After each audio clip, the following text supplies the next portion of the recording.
IPL 2025 কিন্তু সম্পূর্ণ অন্য রকমের একটা আইপিএল হচ্ছে। অন্যান্য বছরে আমরা কি দেখেছি 14 পয়েন্ট নিয়েও কিন্তু প্লে অফ খেলেছে দলগুলো, কিন্তু এবছর 14 পয়েন্টে তো প্লে অফ খেলার সম্ভাবনা অনেক অংশ কম। 16 পয়েন্টেও প্লে অফ খেলা যাবে কি না সেইটাও কিন্তু যথেষ্ট চিন্তার কারণ হয়ে দাঁড়াচ্ছে। কিছু কিছু দল তো প্রতি ম্যাচেই জিতে যাচ্ছে, তাদের কোনো হারার নাম নেই, আর কিছু কিছু দল কিন্তু সেই রকমভাবে ফাইট দিতেই পারছে না। তো কোন চারটে দলকে আমরা আইপিএল 2025-এর প্লে অফে দেখতে পাবো সেটা তোমাদের জানাবো।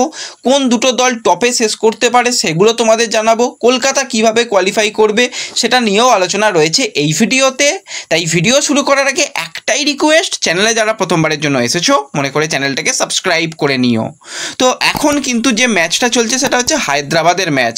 তো সেই ম্যাচটাকে যদি আমরা বাদ রেখে কথা বলি, প্রত্যেকটা দলই কম বেশি 11টা করে ম্যাচ খেলে নিয়েছে। শুধুমাত্র হায়দ্রাবাদ, দিল্লি, গুজরাটের মতন দল তারা 10টা করে ম্যাচ খেলেছে, কিছু দল তো 12টা ম্যাচও খেলে নিয়েছে। তো এই মুহূর্তে কিন্তু 10 দলের আইপিএল হলেও দুটো দল অফিসিয়ালিভাবে প্লে অফের দৌড় থেকে ছিটকে গেছে। প্রথম দল হচ্ছে চেন্নাই সুপার কিংস, তারা প্লে অফ খেলতে পারবে না, তারা কিন্তু সম্পূর্ণরূপে ছিটকে গেছে আইপিএল 2025-এর প্লে অফের রাউন্ড থেকে। আরও একটি দল সেটা হচ্ছে রাজস্থান রয়্যালস, তারাও কিন্তু কোয়ালিফাই করতে পারবে না। তো এখন বাকি রয়েছে 8টা দল, তার মধ্যে কিন্তু 4টে দলের সুযোগ রয়েছে কোয়ালিফাই করার। বর্তমানে পয়েন্ট টেবিল অনুযায়ী 1 নম্বর পজিশনে রয়েছে আরসিবি, তারা কিন্তু 11টা ম্যাচ খেলে নিয়েছে এবং তাদের বর্তমান পয়েন্ট কিন্তু 16 পয়েন্ট। তো 16 পয়েন্ট মানে বোঝাই যাচ্ছে তারা কোয়ালিফাই করে যাবে। তাদের বাকি রয়েছে আর 3টে ম্যাচ, তার মধ্যে একটা লখনৌ, একটা সানরাইজার্স হায়দ্রাবাদ এবং একটা কেকেআরের বিরুদ্ধে খেলবে।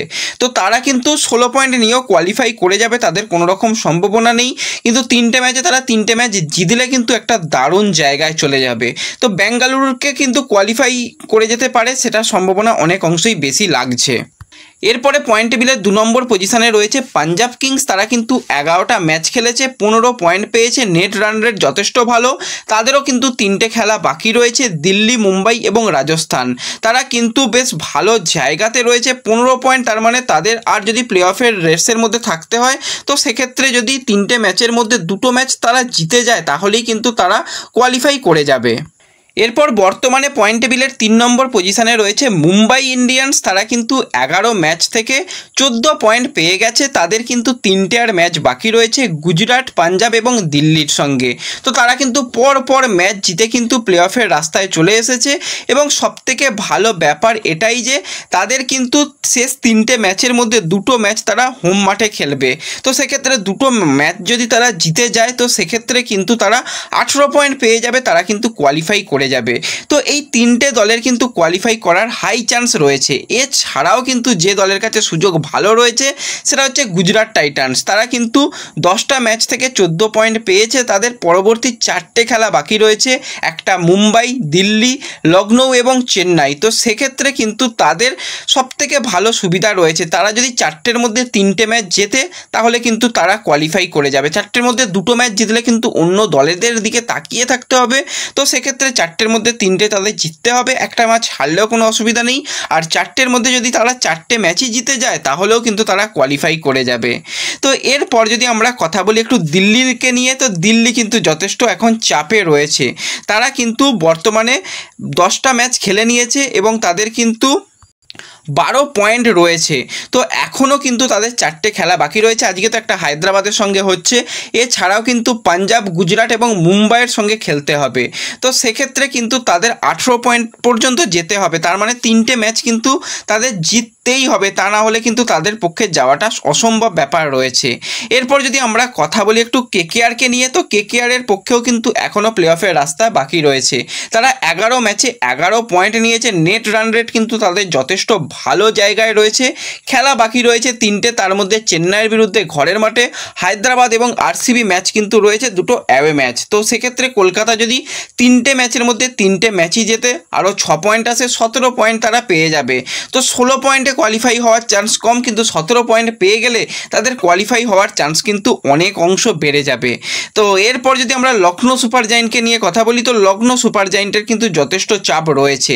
11 ম্যাচে মাত্র 10টা পয়েন্ট, তাদের 3 3টে ম্যাচ বাকি রয়েছে, আরসিবি, গুজরাট এবং হায়দ্রাবাদ। তো সেক্ষেত্রে তাদের 16 পয়েন্টে পৌঁছাতে গেলে 3টে ম্যাচই জিততে হবে, কিন্তু বর্তমানে যেরকম তারা পারফরমেন্স করছে তাদের জন্য যথেষ্ট চাপ লাগছে। তো এই মুহূর্তে সবথেকে অ্যাডভান্টেজ পজিশানে রয়েছে আরসিবি। তারা কিন্তু 16 পয়েন্ট পেয়ে গেছে, 3টে ম্যাচে যদি 3টেই তারা জিততে পারে তো সেক্ষেত্রে তারা তো কোয়ালিফাই করেও যাবে এবং টপ 2 এর মধ্যে তারা ফিনিশ করতে পারে। এবং গুজরাট যদি প্রত্যেকটা ম্যাচে ভালো করতে পারে, গুজরাট ভালো করে শেষের দিকে এসে, তো সেক্ষেত্রে কিন্তু গুজরাটও কিন্তু টপ 2 এর মধ্যে ফিনিশ করার মধ্যে দাবিদার থাকবে, এমনকি পাঞ্জাবও তারা টপ 2 এর মধ্যে ফিনিশ করতে চাইবে।